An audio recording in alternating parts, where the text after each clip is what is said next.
Hello friends. कैसे हैं आप सब आई होप आप लोग अच्छे होंगे।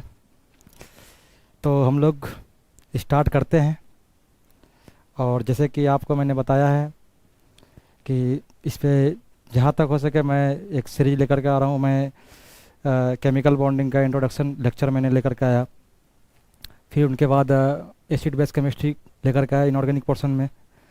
मैं आज एक्चुअली में कहने का तो छोटे टॉपिक होते हैं बट उनके वेटेज और काफ़ी इंटरेस्टिंग होते हैं। जब उसे समझने आप समझ कर अगर जहाँ आप आगे चल कर पढ़ोगे तो काफ़ी इंटरेस्टिंग टॉपिक बनते हैं वो। जैसे कि आप मेन ग्रुप केमिस्ट्री में आप पढ़ते हो S block, P block, D block में पढ़ते हो आप। उसके काफ़ी वैरायटी है, काफ़ी एप्लीकेशन है।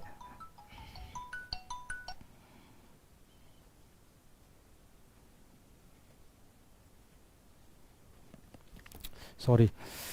तो हम बात कर रहे थे कैसे कैसे हमारी इनऑर्गेनिक केमिस्ट्री की जो है वैरायटीनेस आप ब्रॉडली पढ़ते हो। जैसे डी ब्लॉक काफ़ी ब्रॉडली केमिस्ट्री हैं डी ब्लॉक एलिमेंट के। जैसे कि आप उनके सेपरेट ब्रांच पढ़ते हो कोऑर्डिनेशन केमिस्ट्री। और हायर लेवल की अगर बात करें जैसे कि बीएससी लेवल की बात, बीएससी एमएससी, उसमें एक चैप्टर और इंक्लूड होते हैं जिसे ओएमसी नाम दिए जाते हैं, ऑर्गेनो मेटालिक केमिस्ट्री। और डी ब्लॉक जिसके लास्ट इलेक्ट्रॉन डी ऑर्बिटल में से डी सब सेल में फुल फील्ड होते हैं तो उसे डी ऑर्बिटल कहते, डी ब्लॉक एलिमेंट के कैटेगरी में रखा गया है ये पीरियोडिक टेबल में। लेकिन आज हम न एस ब्लॉक, न पी ब्लॉक, न डी ब्लॉक, मैं एक अलग एफ ब्लॉक की डिस्कस करने जा रहा हूँ। और उसमें क्या इंटरेस्टिंग कहानियाँ हैं, उसमें क्या पढ़ने हैं हमें। और उनमें जितने भी आप पहली तो बात है कि फर्स्ट ऑफ ऑल उनके बहुतों को उनके नाम भी जुबान पे नहीं चढ़ते हैं। उनके नाम भी जुबान पर नहीं आते हैं अच्छे तरीके से। और सबके साथ ऐसे होते हैं क्योंकि उनके नाम भी ऐसे हैं जैसे कि प्रोमिथियम, पैराचोडैमियम, डायस्प्रोसियम, थुलियम वगैरह वगैरह नाम, सीरियम, समेरियम, ये सब नाम आते हैं जो कि आपको प्रैक्टिस करने पर यही एक चीज़ है जो कि आपको थोड़ा जुबान पे ऐसे देखो 11वीं 12वीं 10वीं जो भी पढ़ते हैं तो सभी को नाम sodium, potassium, calcium, caesium, francium, beryllium, magnesium, ये जितने भी हैं, कैल्शियम, स्ट्रोंसियम। आप जैसे डी ब्लॉक में स्केडियम, titanium, vanadium, chromium, manganese, ferrous, cobalt, nickel, zinc, copper. तो ये सारे जैसे कि मेन ग्रुप। और पी ब्लॉक की बात करूं मैं तो नाइट्रोजन, फास्फोरस, एंटीमनी, बिस्मिथ, जितने भी हमारे सारे सभी तो याद होते हैं। एक्चुअली में हम लोग पढ़ते पढ़ते हैं उन्हें मेन ग्रुप केमिस्ट्री में। और डी ब्लॉक चूँकि आप बीएससी की बात कर रहे हो तो डी ब्लॉक जो है उनकी भी केमिस्ट्री काफ़ी डेवलप है और उनके कंपाउंड काफ़ी पढ़े जाते हैं कोऑर्डिनेशन केमिस्ट्री में। उसमें नॉमेनक्लेचर पढ़ते होंगे, हम लोग पढ़ते भी थे और पढ़ते भी होंगे बहुत कोई कि नॉमेनक्लेचर, ऑक्सीडेशन स्टेट। और उसके बाद आगे फर्दर बॉन्डिंग थ्योरी हम लोग कोऑर्डिनेशन केमिस्ट्री में पढ़ते हैं। जैसे कि बात करूं मैं हम सीएफटी, बीबीटी और एमओटी एडवांस थ्योरी जो है, एमओटी एलएफटी जिसको लिगेंड फील्ड थ्योरी भी नाम दिए जाते हैं। फिर उनके बाद स्पेक्ट्रा की स्टडी करते हैं, जेटीडी करते हैं, बहुत फिर रिएक्शन मैकेनिज्म की ओर मूव करते हैं। अगर जहाँ मैं कोऑर्डिनेशन केमिस्ट्री की बात करूँ तो अगर जहाँ कोई बंदा पढ़ना चाहे कोई और पढ़ाना चाहे तो 2 महीने भी कम पड़ जाएंगे उससे, 6 महीने भी मैक्सिमम पढ़ सकते हैं वो। इतने सारे कुछ पढ़ने के लिए ओएमसी उसे भी 2-3 महीने लग जा 2-3 मंथ लग जाते हैं पढ़ने में और पढ़ाने में। तो काफ़ी ज़्यादा वेटेज है उन सबों की। बट ए ब्लॉक केमिस्ट्री की जो है वेटेज तो अब जितने भी एग्ज़ाम हो रहे हैं छोटे लेवल की, पीजीटी और नेट गेट, अब सभी से उससे क्वेश्चन राइज होने लगे हैं। और देखो ए ब्लॉक केमिस्ट्री में सबसे, ये तो एक्चुअली अलग स्ट्रक्चर बना है, इस पर नहीं जाना है। से देखो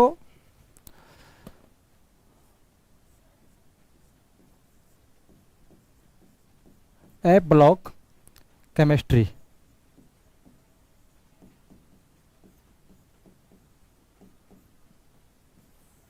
इसे हम लोग इनर ट्रांजिशन सीरीज भी, इनर ट्रांजिशन एलिमेंट की भी नाम हम लोग बोलते हैं। जैसे ट्रांजिशन मेटल तो ट्रांजिशन एलिमेंट तो ट्रांजिशन सीरीज तो आप पढ़े होंगे डी ब्लॉक में 3D 4D 5D। और एफ ब्लॉक की केमिस्ट्री को जो है इनर ट्रांजिशन सीरीज में हम लोग बच्चे क्लास में एनसीईआरटी में हम लोग देखे हैं नाम, और हम लोग पढ़ते हैं, उनके अलग नाम भी दिए जाते हैं इनर ट्रांजिशन सीरीज।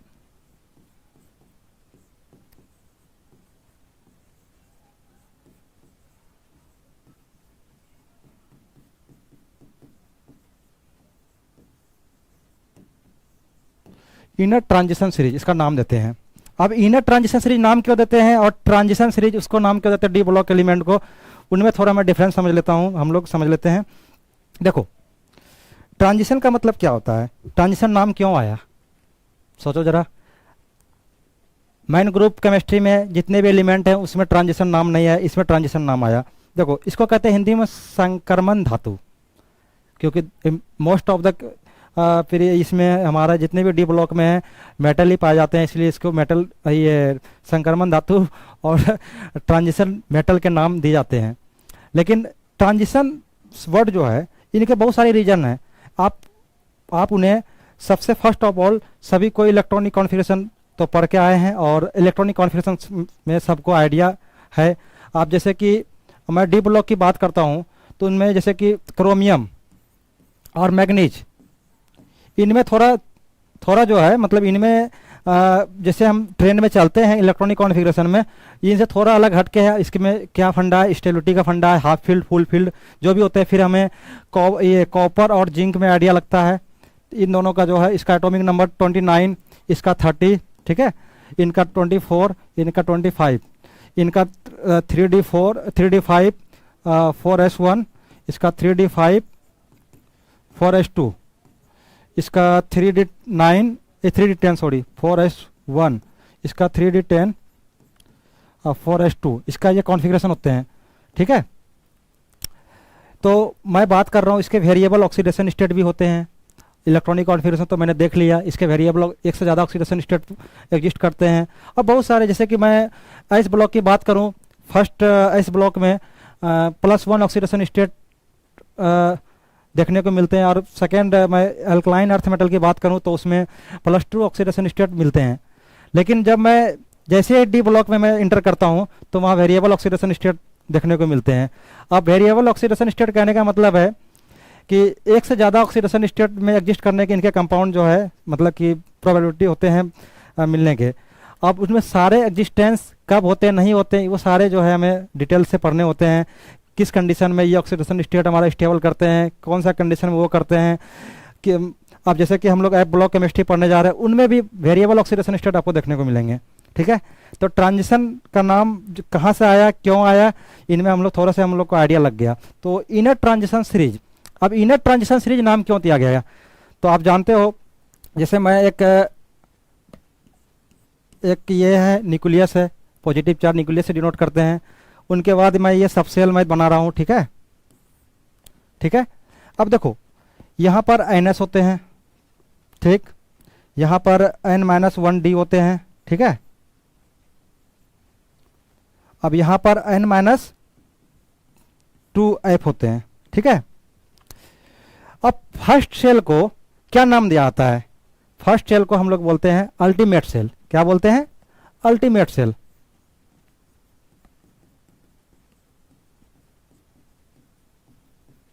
ठीक है। और उसके बाद जो आते हैं सेल उनको क्या नाम दिया जाता है, पेनल्टीमेट सेल।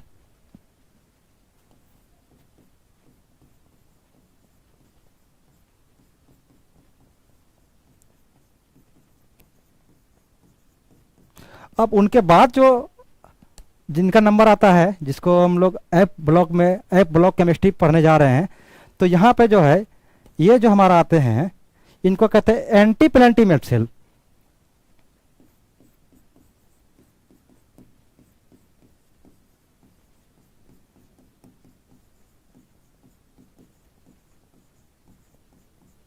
ठीक है, एंटी पेनल्टीमेट सेल। देखो अब यहाँ पे हम लोग जनरल कॉन्फ़िगरेशन की बात करें एफ ब्लॉक केमिस्ट्री में और डी ब्लॉक केमिस्ट्री, चूंकि डी ब्लॉक इसलिए मैं नाम दे रहा हूँ क्योंकि वो भी ट्रांजिशन सीरीज होते हैं। मैं डी ब्लॉक को ज़्यादा डिटेल में जाऊँगा नहीं, मैं एफ ब्लॉक पर ही फोकस कर रहा हूँ, ठीक ना। उसके सारे कॉन्फ़िगरेशन, ऑक्सीडेशन स्टेट्स के कंपाउंड, उसके जितने भी हमारे कॉन्सेप्ट होंगे, जितने भी हमें टॉपिक पढ़ने होंगे उन्हीं को ही मैं वेटेज दूंगा। बट थोड़ा सा मैं उससे ओवरव्यू करा रहा हूँ डी ब्लॉक से, वो भी ट्रांजिशन सीरीज में जो है उनके जनरल कॉन्फ़िगरेशन क्या होते हैं और इनर ट्रांजिशन सीरीज जो एफ ब्लॉक केमिस्ट्री हम लोग पढ़ते हैं उनके जनरल कॉन्फ़िगरेशन क्या होते हैं। चलिए उस पर मैं चर्चा करता हूँ। देखो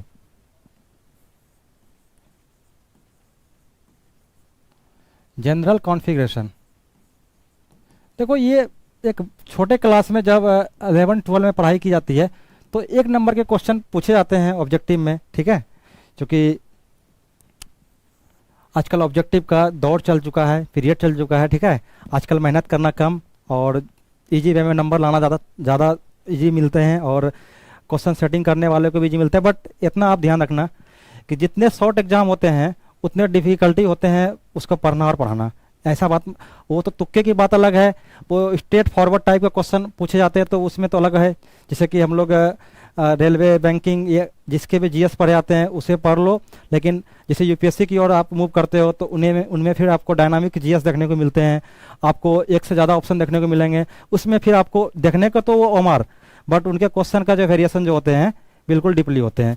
उनको बिना आप डिटेल में पढ़े आपसे क्वेश्चन बनेंगे ही नहीं। इसलिए स्ट्रेट फॉरवर्ड टाइप का आप धीरे धीरे टाइम पीरियड जा रहे हैं, स्टैटिक्स टाइप का इसे कहते हैं। अब डायनामिक पीरियड चल रहे हैं, चाहे जिस भी पेपर को आप उठाओ, आप चाहे जीएस की पोर्शन लो चाहे किसी भी। इसलिए पहले के दौर में जो है क्वेश्चन पूछे जाते थे इनके जनरल कॉन्फ़िगरेशन, क्योंकि बहुतों को जनरल कॉन्फ़िगरेशन ही नहीं आता था। मैंने आपको बताया एफ ब्लॉक केमिस्ट्री का एफ ब्लॉक एलिमेंट का नाम बहुतों को आता भी नहीं है, बहुतों मतलब आता है, उसका नाम थोड़ा अजीबोगरीब देखने को मिलते हैं। और मेन ग्रुप केमिस्ट्री जो है सभी के जो परिचित होते हैं, इंट्रोड्यूस होते हैं पहले से, तो उनके नाम जो है इजी वे में सभी को आते हैं। बट कोई नहीं, हम लोग को सीखना है इसमें, है ना।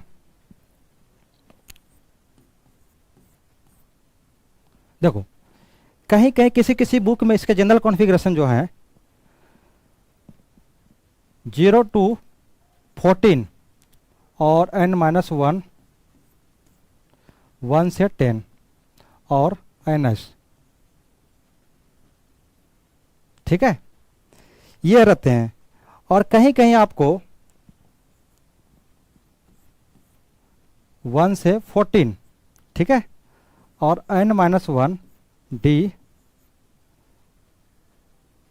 1 से 10, ठीक है, ns2। अब बताओ कि दोनों में कौन सही होगा। और बहुत सारे बुक आपको, जैसे कि मैं जितने भी बुक को मैंने भी देखा है और मुझे भी कंफ्यूज होते थे कि यार कभी कभी जो है इनमें ये है, कुछ ये है। जब जैसे से हायर एडवांस की और आप स्टडी करने जाते हो तो अच्छे बुक पढ़ते होंगे, और अच्छे बुक के कंटेंट जब देखते हैं तो आपको कॉन्फ़िगरेशन कुछ अलग देखने को मिलते हैं, है ना। तो मैं बात करता हूँ कौन सा आपके अकॉर्डिंग जो है कौन सी सही होनी चाहिए। थोड़ा माइंड लगाना आप, ठीक है, थोड़ा वीडियो पॉज करके आपको सोचना कि कौन से सही होते हैं। बट मैं आंसर मैं बता रहा हूँ, ठीक है। उनके जो है ये आंसर सही है, ठीक है। अब ये आंसर सही क्यों है, कैसे हैं, जब इसका लॉजिक सोचना, नहीं तो अगले वीडियो में मैं ज़रूर बताऊँगा, ठीक है। तो मैं अब सिलेबस की बात कर लूँ, इसमें क्या क्या पढ़े जाते हैं, ठीक है। देखो एफ ब्लॉक केमिस्ट्री में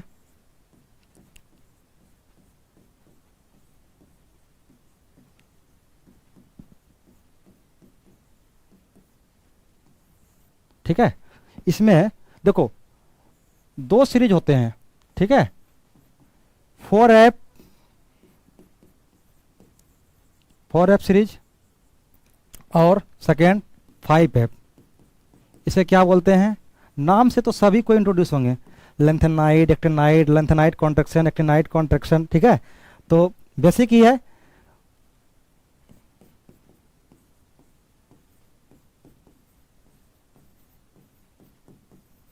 लेंथेनाइड्स एंड एक्टिनॉइड्स,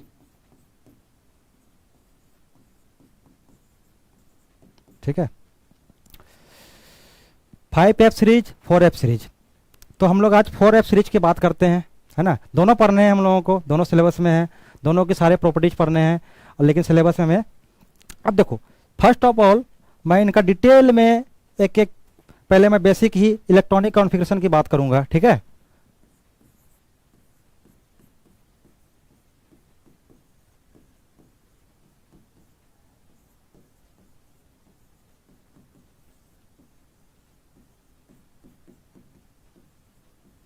फिर सेकंड में बात करूंगा इसमें ये देखो इलेक्ट्रॉनिक कॉन्फ़िगरेशन जो होते हैं ये भी बहुत इंपॉर्टेंट करते हैं। जब छोटे लेवल का आप पेपर दोगे, छोटे लेवल क्या, किसी को छोटे लेवल नहीं कहना चाहिए। जैसे कि आप टीचिंग में पीजीटी, सेट बहुत सारे पेपर हैं जो कि अभी भी इलेक्ट्रॉनिक कॉन्फ़िगरेशन से क्वेश्चन पूछते हैं। बट जैसे ही हायर लेवल के एग्ज़ाम, जैसे कि आप साइंस के फील्ड में सबसे बड़े एग्ज़ाम के में से एक नेट, गेट, TIFR, इन सबों में आप इलेक्ट्रॉनिक कॉन्फ़िगरेशन से क्वेश्चन नहीं पूछते हैं। ठीक है, थोड़ा ध्यान रखना। लेकिन अगर किसी को कुछ नहीं मिला बड़ा तो छोटा भी तो मिलना चाहिए। ये नहीं कि बड़े के चक्कर में छोटे को भी हम लोग मिस कर दें, है ना। तो इलेक्ट्रॉनिक कॉन्फ़िगरेशन भी हमें सीखनी चाहिए। ठीक है, इनके कौन से क्या इलेक्ट्रॉनिक कॉन्फ़िगरेशन होते हैं। ठीक है, तो सेकेंड की बात करें हम लोग, ऑक्सीडेशन स्टेट, इसके बहुत बड़े बहुत इंपॉर्टेंट पोर्शन है ऑक्सीडेशन स्टेट, जो कि इन्हें स्किप कर दिया, इनके कंपाउंड को आप समझ पाना। देखो, ऑक्सीडेशन स्टेट किसी भी एलिमेंट का, ना कि F ब्लॉक की बात कर रहा हूँ, S block, P block, D block, अगर जो ऑक्सीडेशन स्टेट को आप स्किप कर रहे हो, आप रट रहे हो, उसके कंसिक्वेंस को आप समझ नहीं रहे हो, तो आप आगे फिर अप्रोच जो है आपकी, हमेशा आप फंसोगे, आप हमेशा कंफ्यूज रहोगे। ठीक है, इसलिए ऑक्सीडेशन स्टेट से मैग्नीज का अब कहते हैं कि जो हायर ऑक्सीडेशन स्टेट में रहते हैं तो वो किस तरह बिहेव करते हैं, वो ऑक्सीडाइजिंग एजेंट की तरह बिहेव करते हैं, जैसे KMnO4, K2, Cr2, 7, है ना। क्योंकि वो हायर ऑक्सीडेशन स्टेट पर आ गए हैं तो वो क्या करेंगे, आप इलेक्ट्रॉन को देना नहीं चाहेंगे, निकालना नहीं चाहेंगे, किसी से वो निकलवाना चाहेंगे। एजेंट का तो यही काम होता है। एजेंट जो है किसी भी चीज़ों का एजेंट, मान लो एजेंट तो आप लोग नाम सुने होंगे, तो एजेंट तो किसी भी चीज़ से काम करवाने के लिए जो है वो बीच का जो मीडिएटर की तरह काम करते हैं, तो उसी प्रकार एजेंट होते हैं। तो ऑक्सीडेशन स्टेट को कभी भी मिस नहीं करना है। ठीक है, उसी प्रकार F ब्लॉक में हम लोग ऑक्सीडेशन स्टेट पर चर्चा करेंगे। ठीक है, और थर्ड है लेंथेनाइड, जो कि हम लोग NCERT के बुक में लेंथेनाइड कॉन्ट्रैक्शन, एक्टिनाइड कॉन्ट्रैक्शन, ठीक ना, इनके क्या होते हैं डिफिनेशन तो सभी को पता होगा, लेकिन इसके क्या, इसको हम लोग अंडरस्टैंड करके जो है, समझ करके जो है पढ़ेंगे। लेंथेनाइड कॉन्ट्रैक्शन,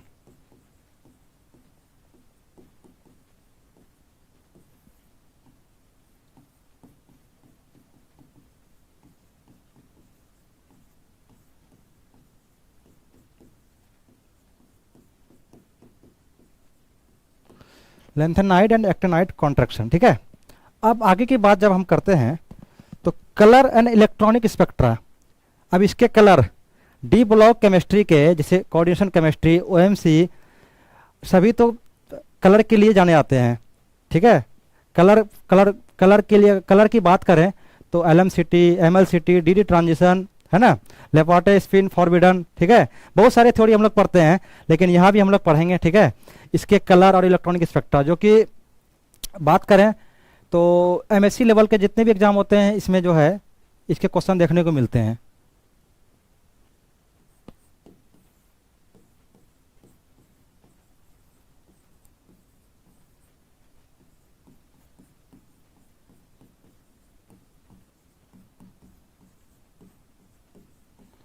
देखो, colour and electronic spectra, electronic spectra को समझने के लिए पहले आपको जो है इस इनऑर्गेनिक स्पेक्ट्रोस्कोपी की थोड़ा बहुत जो है ओवरव्यू, थोड़ी बहुत आइडिया होनी चाहिए, नहीं तो आपको प्रॉब्लम क्रिएट कर सकते हैं मे भी।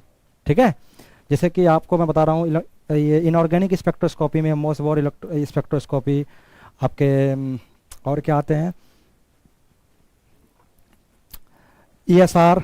ठीक है, जो कि हम लोग बायो इनऑर्गेनिक, जितने भी हमें D ब्लॉक केमिस्ट्री पढ़ते हैं, आयरन के कॉम्प्लेक्स, जितने भी हमारे आयरन, तो इसलिए मैं नाम ले रहा हूँ क्योंकि आयरन का कॉम्प्लेक्स जो हमारे बॉडी के लिए काफ़ी हेल्पफुल होते हैं, और हमारे बॉडी में मेनली आयरन को ही वेटेज देते हैं हम लोग ज़्यादा। ठीक है, क्योंकि आयरन की कमी होना तो बहुत बुरी बात है।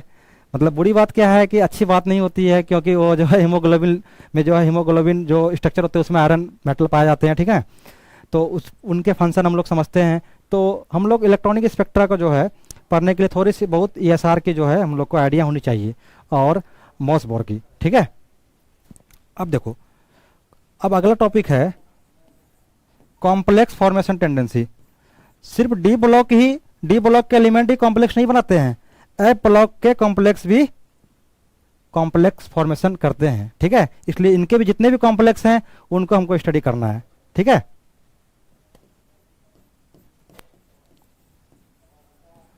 Complex formation tendency, sorry tendency कहता हूँ। ठीक है, और एक चीज़ मैं ऐड करना चाहूँगा, कलर एंड इलेक्ट्रॉनिक स्पेक्ट्रा में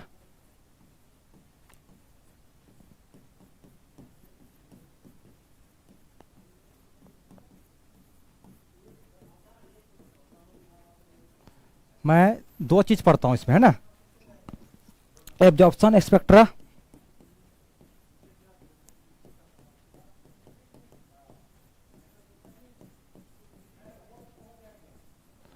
दूसरा मैं पढ़ता हूं इमिशन स्पेक्ट्रा, ठीक है।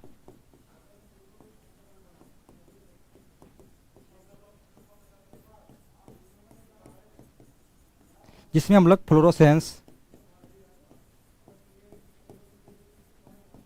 एंड फास्फोरेंस फास्फो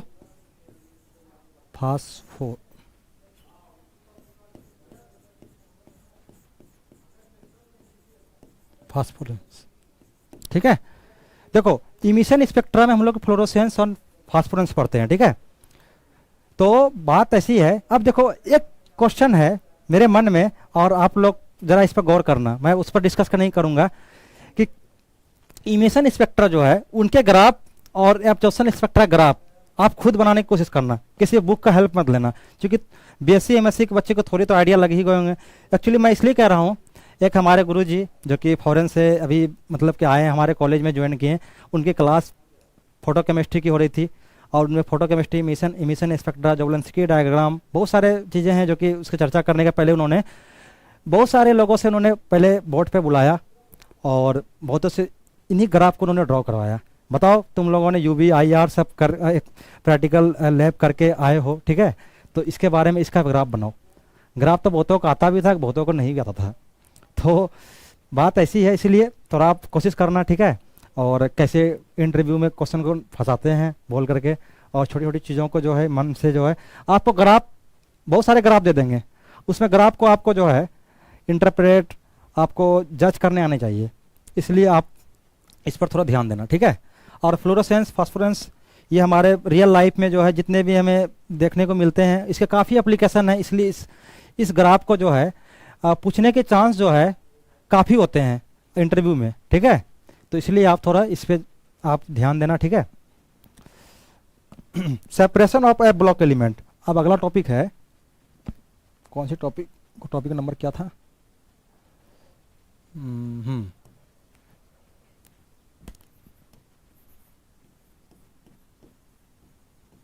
हम लोग सेपरेट कैसे करते हैं, separation of A block element,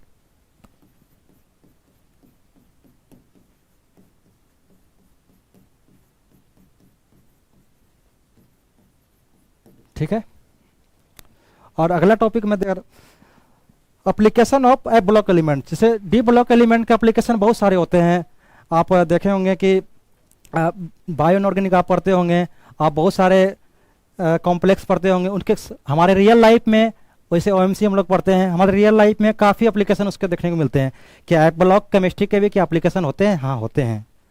तो इसीलिए इनके जो भी कंपाउंड हमारे रियल लाइफ में एप्लीकेशन होते हैं, मैं उसकी चर्चा करूंगा, ठीक है।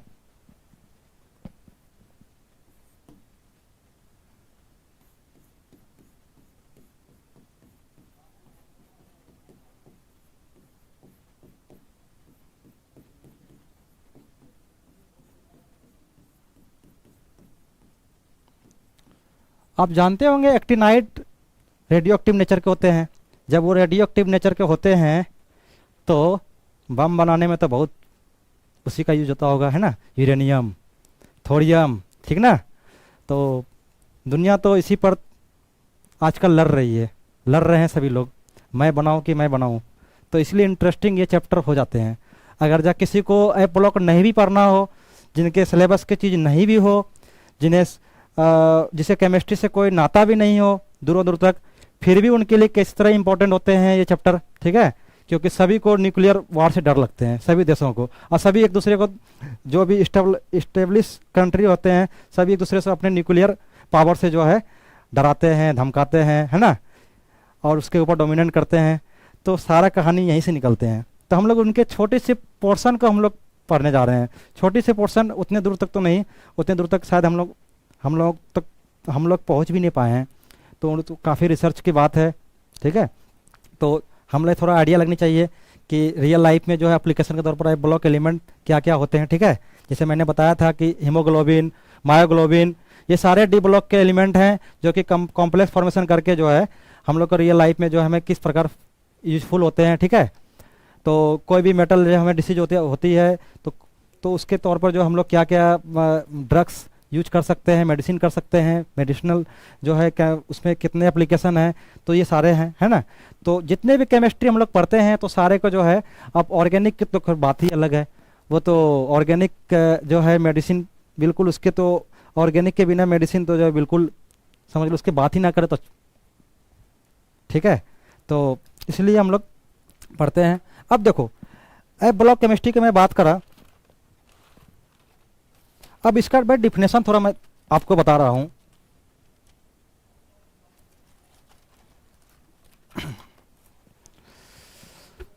देखो डिफिनेशन की ओर मैं जाऊं,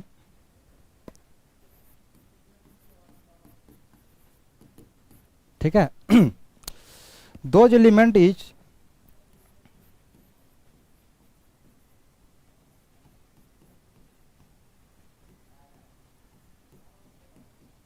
those element is which last electron, वही डिफिनेशन जो हम लोग पढ़ते आ रहे हैं सभी ग्रुप के लिए, which last electron enters which enters into anti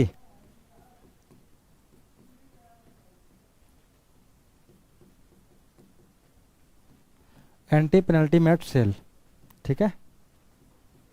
anti penultimate cell are called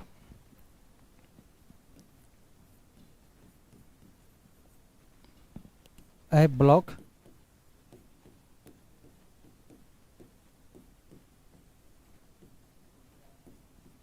ठीक है। तो यह रहा डिफिनेशन, छोटी सी बात है, 2 लाइन का डिफिनेशन है, ठीक है। और सभी देखो last electron D subshell SP जिस पे आते उसी का अकॉर्डिंग उसको जो है नाम दिए गए हैं। और ऐसी बात नहीं है कि सिर्फ इलेक्ट्रॉनिक कॉन्फ़िगरेशन को देखते ही उसका नाम दे दिए हैं, उसकी कैटेगरी में उसको डाल दिए हैं। बहुत सारे ऐसे चीज़ हैं जो कि हमें आगे चलकर देखने को मिला, जानकारी मिली कि अरे ये बात है, अच्छा लास्ट इलेक्ट्रॉन इस सबसेल के अलावा भी अगर कोई प्रॉपर्टी है तो हम लोग उस पर पढ़ते हैं डायगोनल प्रॉपर्टी, ठीक है।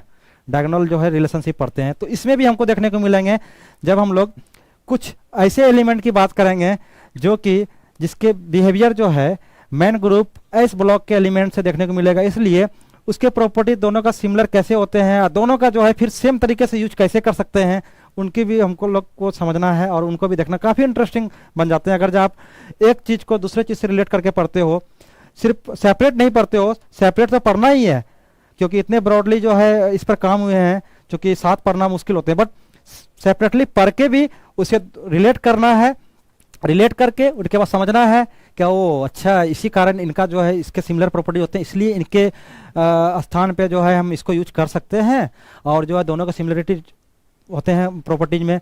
तो ये भी हमें देखना है कौन से एलिमेंट क्या होंगे, वो इंटरेस्टिंग बात है, वो आने वाले समय में आपको बताएगा जो है कि हाँ ये बात तो सही है। इसलिए बने रहिए आप, ठीक है, और देखते रहिए, और हम लोग भी सीख रहे हैं।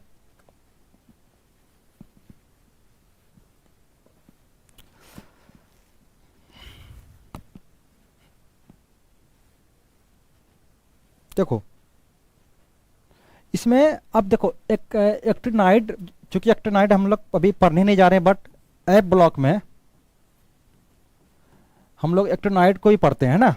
उसके जनरल कॉन्फ़िगरेशन की बात करूं मैं तो n-2 0 से 14 और n-1 d 0 से 1, ठीक है।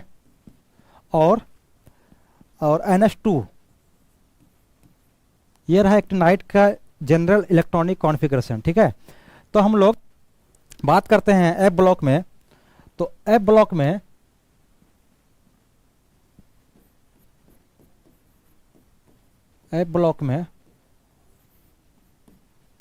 हम लोग सीरियम, सॉरी पहले लेंथनम जो है, लेंथनाइड जिसके नाम देते हैं हम लोग,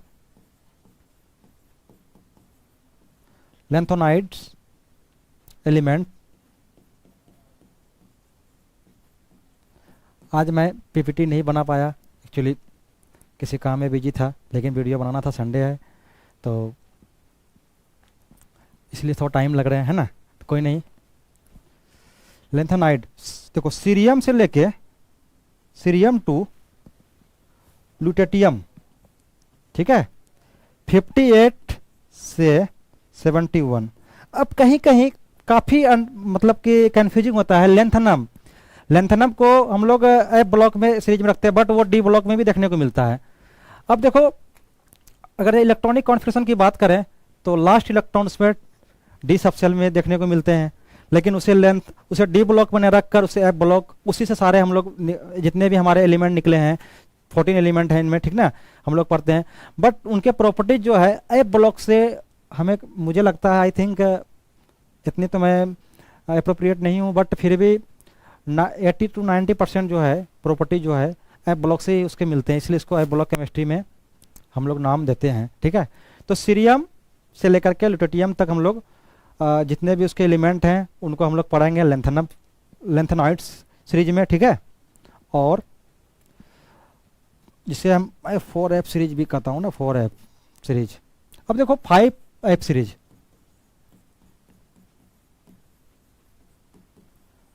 5F सीरीज की बात करूं, जिसको मैं एक्टिनाइड हम लोग एक्टिनाइड के नाम से भी जानते हैं, ठीक है। इनका थोरियम से लेकर लॉरेंसियम, ठीक है, एटॉमिक नंबर 90 से 103, ठीक है, हम लोग पढ़ते हैं। और देखो एक बात इसमें इंपॉर्टेंट है, all the actinides are radioactive in nature. Radioactive कहने का मतलब क्या है, आप समझने की कोशिश करना। रेडियो एक्टिव इन नेचर, अब क्या इनके कंपाउंड को आप क्या अधिक दिनों तक क्या रख सकते हो, जरा सोच कर देखना। इलेक्ट्रोनाइट जो है रेडियो एक्टिव नेचर के होते हैं, उसको किसी चीज़ में यूज कर सकते हो आप, यूज करोगे तो उसके क्या डिसएडवांटेज होंगे रियल लाइफ में, पता चलेगा कि एक कंपाउंड जो रेडिएशन धीरे धीरे डिके करके जो है कुछ अलग ही फॉर्मेशन कर रहे हैं, जो कि हमारे इन्वायरमेंट के लिए, हमारे लाइफ के लिए सही नहीं है। आप यूरेनियम भाई साहब और थोरियम, ये सारे एक्टिनाइड में आते हैं और वो रेडियो एक्टिव नेचर के होते हैं। अब बताओ उनके अगर जब हम एटॉमिक बॉम्ब बनाते हैं, परमाणु बम, तो वो कहीं ब्लास्ट बॉम्बारी होते हैं उनका किसी इन्वायरमेंट में कहीं भी, तो बताओ उनका क्या हाल होगा। रेडियो एक्टिव नेचर के हैं, इसलिए इसके कंपाउंड को पढ़ना और जानना, स्टडी करना हमारे रियल लाइफ के लिए भी कितने यूजफुल होते हैं, ठीक है। तो इसीलिए तो बहुत सारे हमारे मतलब कि आप कह सकते हो वर्ल्ड वॉर के पीरियड के दौरान जो है, पीरियड में जो है आप हिरोशिमा नागासाकी इस पे बॉम्ब गिराए गए थे अमेरिका के द्वारा, तो उनके तो आज तक हम लोग जो है, हम लोग क्या इतिहास गवाह है इनके लिए। तो कितने भी आप दो देशों के बीच बात करते हो तो तुरंत अपना न्यूक्लियर पावर दिखाने को तैयार होता है, बट इनके लिए एक आपको UNSG जो है के नाम की संस्था है, जिसमें सुरक्षा सिक्योरिटी काउंसिल जो होते हैं वो उन पे जो है प्रेशर बनाते हैं, नहीं ऐसे नहीं करना है, वैसे नहीं करना है। तो कहने वाली बात है, जिस समय अब वर्ल्ड वॉर हुआ तो शायद सृष्टि खत्म हो जाएगी, यहाँ सारे इंसान जो है हमारे देखने को नहीं मिलेंगे, हम भी नहीं रहेंगे, आप भी नहीं रहेंगे, कोई भी नहीं रह सकता है। तो इसलिए साइंस को अगर जब हम लोग काम के लायक यूज करें तो ज़्यादा बेटर है। अभी देखो रूस की वार चल रहे या यूक्रेन के जो बीच तबाही हुई है, तो क्या करोगे इंसान अपने जो है। चलो ठीक है, हम लोग पढ़ाई की बात करते हैं। अब देखो एक्सेप्ट जो है इसमें प्रोमिथियम, प्रोमिथियम जो है PM जिसका सिंबल होते हैं, और इनके एटॉमिक नंबर जो है नोट, इसके ये इनके आइसोटोप जो है नोट आइसोटोप, स्टेबल आइसोटोप होते हैं।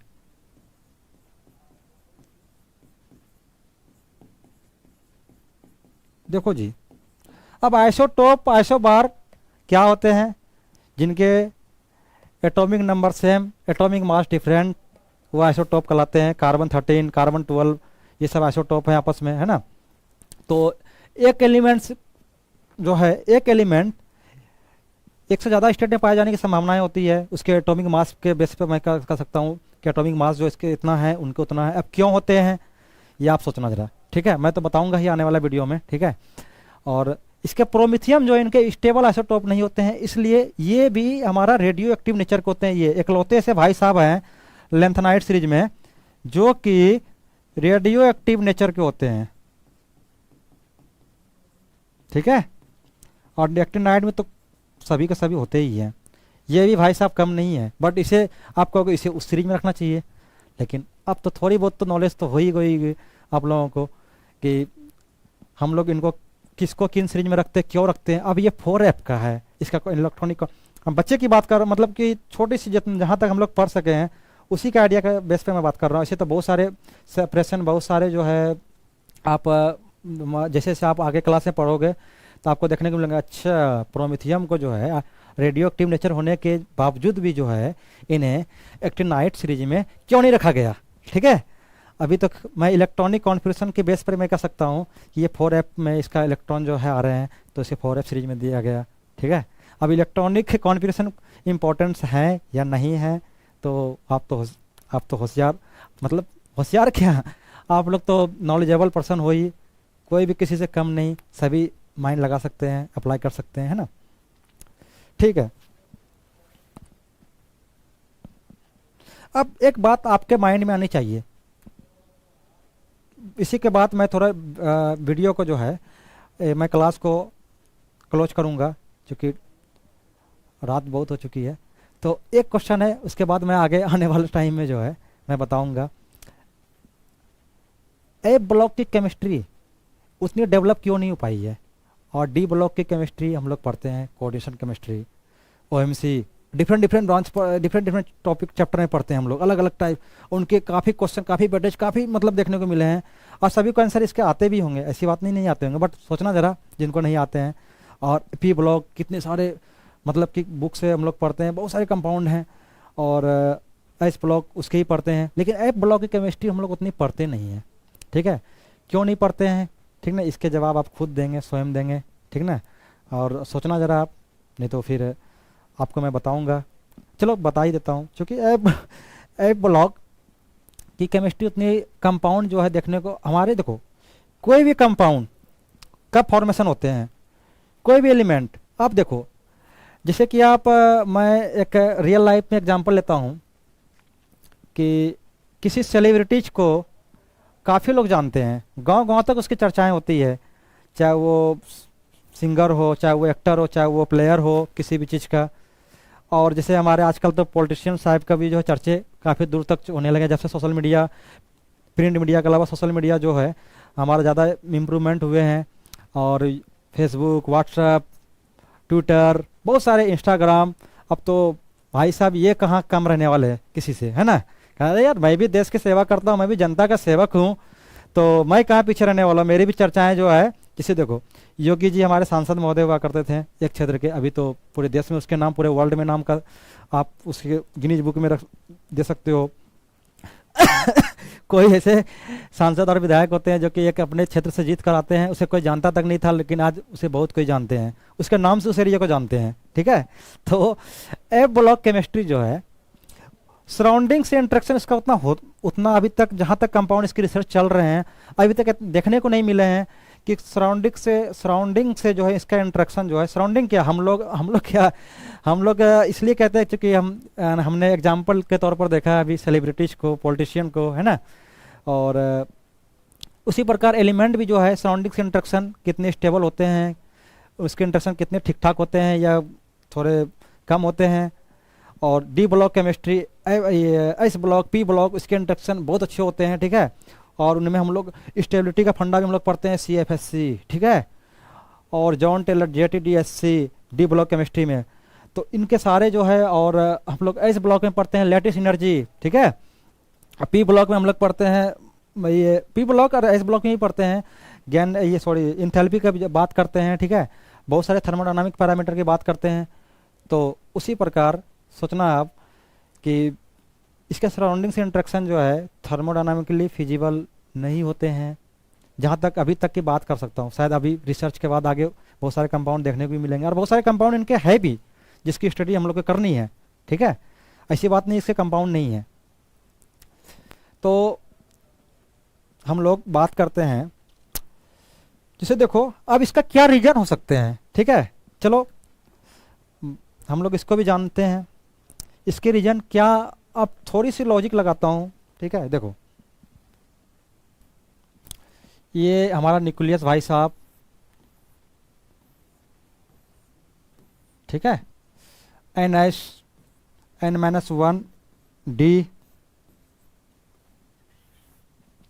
N-2D F, sorry F D. देखो अब ये लिगेंड भाई साहब आया, ठीक है। लिगेंड क्या है, लिगेंड कुछ नहीं है, जो डोनर होते हैं, ठीक है, और एक्सेप्टर भी होते हैं बहुत सारे लिगेंड। हम लोग ओएमसी और कोऑर्डिनेशन केमिस्ट्री में पढ़ते भी हैं। तो लिगेंड जो नेगेटिव चार्ज स्पीसीज जो चार्ज लेकर के आया और अपने जो है भाई साहब को सामने वाले को दिया, ठीक है, ये डोनर होते हैं, डोनर लिगेंड। हम लोग चर्चा करते हैं, डिस्कस करते हैं, काफ़ी लंबी चर्चाएं होती है इनकी, देखने को भी मिलते हैं कोऑर्डिनेशन केमिस्ट्री और ओएमसी में। तो लिगेंड आया, ठीक है। अब बताओ एप सब सेल कहाँ है, एंटी पेलेंटीमेट सेल अंदर की ओर है। अब कोई मान के चलो ये डी ब्लॉक है, ये डी ब्लॉक का जो है हमारा एलिमेंट है, ठीक है। अब बताओ पहले कौन आ रहा है वैलेंस सेल में, कौन देखने को मिल रहा है, डी ना। तो हम लोग मोटे तौर पर हम लोग समझ सकते हैं लिगेंड सेम जगह पे है, जितने डिस्टेंस पर ये था उतने डिस्टेंस पर ये भी है, ठीक है। ये नहीं कि मैं उसके साथ गद्दारी कर रहा हूँ, मैं उनके साथ गद्दारी क्या आजकल बहुत ही वर्ड फेमस हो चुके हैं, तो मैं उसके साथ नाइंसाफ़ी कर रहा हूँ, उनको थोड़ा डिस्टेंस खिसका दिया अपनों समझ करके, उसको मैंने बढ़ा दिया। नहीं, ऐसा नहीं करना है, डिस्टेंस सेम रख के चलते हैं हम लोग, हर एक चीज़ को कांस्टेंट रखते हुए, फिर उसके बाद देखते हैं ऑब्जर्वेशन क्या होते हैं, उसके बाद हम लोग उस पर चर्चा करते हैं, ठीक ना। तो किसी के साथ कोई फ्लेक्सिबिलिटी नहीं, ठीक ना, सभी का रूल सेम होना चाहिए।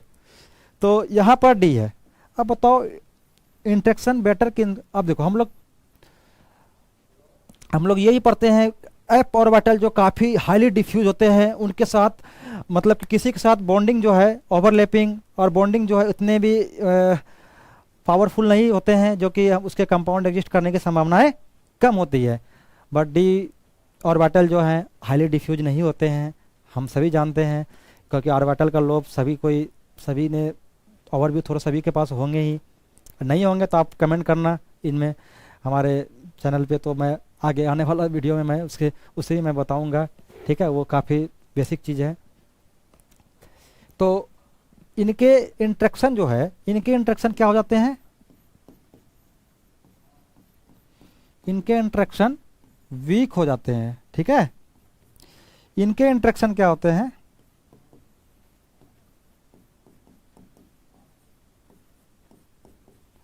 स्ट्रॉन्ग, ठीक है। तो इसके जब जिसके इंटरेक्शन अगर अच्छे हो तो उनके बीच जो है क्या होंगे, रिश्ते भी अच्छे होंगे ना। जैसे कि हमारे इंटरेक्शन जो है किसी से अच्छे हैं, अरे सभी को होते हैं इंटरेक्शन, इसमें कौन सी बुरी बात है, ये कोई पाप भी नहीं है, ठीक है। इंटरेक्शन जिनके साथ अच्छा, उनके साथ सारी केमिस्ट्री की बॉन्ड कहते हैं ना, मेरी केमिस्ट्री उनके साथ अच्छी जमती है, हमारे इंटरेक्शन अच्छे हैं। तो रियल लाइफ में तो ये तो देखते हैं हम लोग। तो उसी प्रकार जो है इंटरेक्शन के बेस पर हम लोग समझ सकते हैं कि एफ ब्लॉक केमिस्ट्री इतनी इम्प्रूवमेंट नहीं हो पाई अभी तक, अभी तो काम चल रहे हैं इनके ऊपर, ठीक है। जैसे आएंगे तो हम लोग उनके थ्योरी, उनके क्या स्टेबिलिटी का जो क्या क्या रीजन हो सकते हैं, वो भी हम लोग देखेंगे जब आगे आने वाला समय में, ठीक है। तो इसी कारण जो है हम लोग इनके ज़्यादा बड़ी केमिस्ट्री नहीं है, बट जितने भी है काफ़ी इंटरेस्टिंग है। आप इंटरेस्टिंग के साथ आप इंटरेस्ट कितना लेते हो वो आप पर डिपेंड करता है, ठीक है। ये आपके ऊपर डिपेंड है कि आप इंटरेस्ट कितना लेते हो। बहुत सारे तो हैं कि डीएनए ब्लॉक जितने भी हैं, डीआईएफ ब्लॉक की खास करके बात करूँ तो लास्ट में पढ़ते हैं, चलो यार 2-4 दिन पढ़ लो, जो क्वेश्चन आया है ना। हाँ वो भी होते हैं, क्योंकि इनके बेटे ज़्यादा 1-2 क्वेश्चन देखने को मिलते हैं, चलो कोई नहीं, आराम भरोसे। अगर 2-4 दिन पढ़ने के बाद अगर 2 क्वेश्चन बना ले जा रहे हैं अच्छी बात है, बोनस है। अगर जब नहीं आया तो कोई बात नहीं, उस पर टाइम भी हम लोग नहीं देते हैं, क्योंकि इनके वेटेज भी कम होते हैं एग्जाम में, ठीक है। तो आप लोग बने रहिए। सबको शुभ रात्रि, गुड नाइट, फिर मिलते हैं नेक्स्ट वीडियो में। अच्छे रहिए, खुश रहिए।